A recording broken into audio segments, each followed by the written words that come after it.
Hi, everybody. This is Charles Hoskinson broadcasting live from warm, sunny Colorado.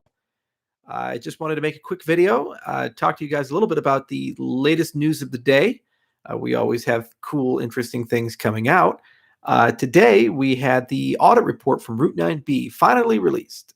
So there are 3 files, and I tweeted the link. If you guys go to our GitHub repository, it's IOHK External Audit. You can see 3 PDFs available for download, and one download is the audit report itself. So this is basically what they found. It's about 11 pages long. The second is our rebuttal to the audit report, and that's about 13 pages long. And then the third is confirmation of remediation. So generally, how security audit is done is that you'll negotiate a scope of the audit with the auditor. So the techniques they're going to use, the capabilities of the adversary, the particular code that they're going to look at, whether it's a static or a dynamic audit, these types of things. Then the auditor will go and conduct that audit, and they'll generate an audit report.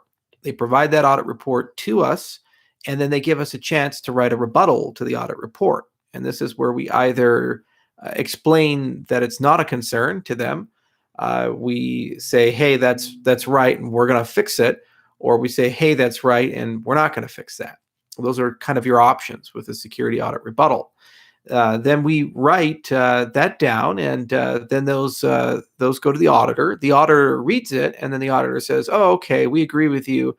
And if you claim you fixed it, we'll verify that. Or they say, no, we still disagree. We think this is a problem. And then all 3 of those documents are connected together, and you produce a public release. So you can have big audits, you can have little audits. You can spend lots of money on these things, hundreds of thousands of dollars, if not millions of dollars, if you want to. But generally, regardless if it's big or small, this is how an audit report is conducted. So this was the first of hopefully many audits that we're going to do on a security side for Cardano. And the foundation will be taking it from there, and they're going to eventually decide an overall audit campaign between now and the conclusion of 2020. But for today, we just got through the first one, and this is actually the 3rd time that our code has been audited. The first time was by an auditor called Grimm. The second time was by a Swiss auditor called Kudelski, and this is now the 3rd audit done by Route 9B. And it is customary to rotate auditors on a regular basis. It brings new ideas and freshness.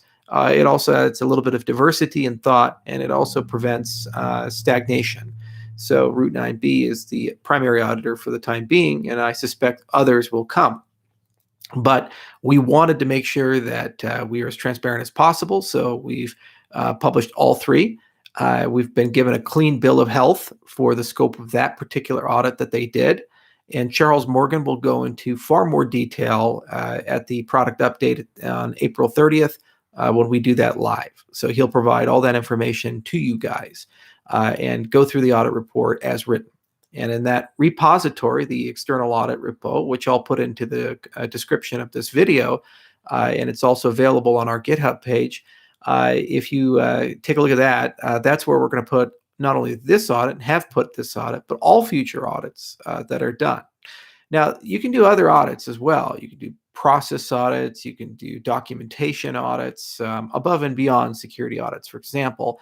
And we will begin a conversation between the technical people at the Cardano Foundation and our engineers about what is reasonable to have some oversight over and provide some third-party review about.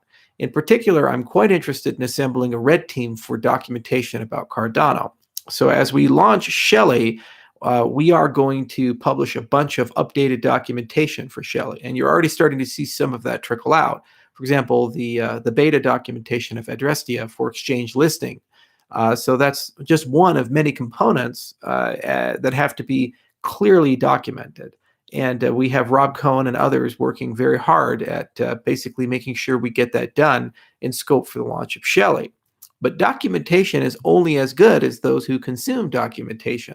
So it would be very nice to make sure that we have a proper red team form and that people are able to let us know where we have deficits in our documentation.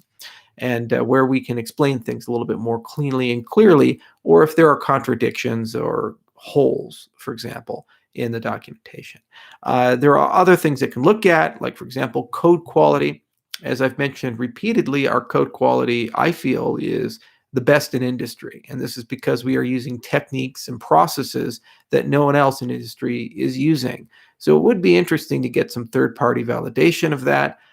You know, you can kind of armchair look at who's using quick check and who's using formal specifications and these things, and it's obvious that not many people around are doing that. And since we are following that process, it would seem to reason that we are the highest quality, but it would be nice for some independent validation. So this is another example of an audit that could potentially be in scope. So these are things that we in the Cardano Foundation will have some discussions about moving forward, to see how much we can saturate in the external audit repo for third-party validation. But overall, the strategy has always been, for science, use peer review. That is the most reliable third-party validation that the science is correct. For code, make sure first you clearly and unambiguously write down what you want to do, and that's why we have formal specifications, and then use formal techniques to ensure that the code is high quality. Then externally, at the very least, make sure that from a security perspective, the code has been examined by dedicated professionals. And Route 9B is a great company, as was Kadelsky and Grimm when they were there.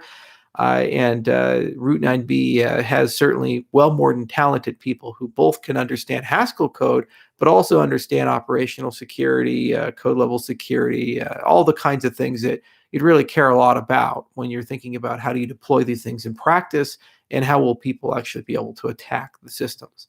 So it was great working with them, and we love working with any auditor, regardless of who is selected. And we're going to work really closely with the foundation to make sure that we keep this momentum, and we absolutely make sure that Cardano is the industry standard. Then every other project, the people who own tokens in those projects will start demanding the same levels of quality and assurance that Cardano has. So thanks for listening, and I highly recommend you guys take a look at the audit report and also attend the product update on the 30th. It's only 6 days away. A lot of goodies are going to be there. Almost everybody's talking, and they're talking about something, some Shelley news there. So there's going to be a lot of good stuff there. And this is one topic that's near and dear to my heart, because it's a validation of the work we've done. And it really does show that we can clear a security audit so quickly, that the code quality is very high quality. So do take a look at these things and do attend the product update in 6 days. Thanks, everybody. Take care.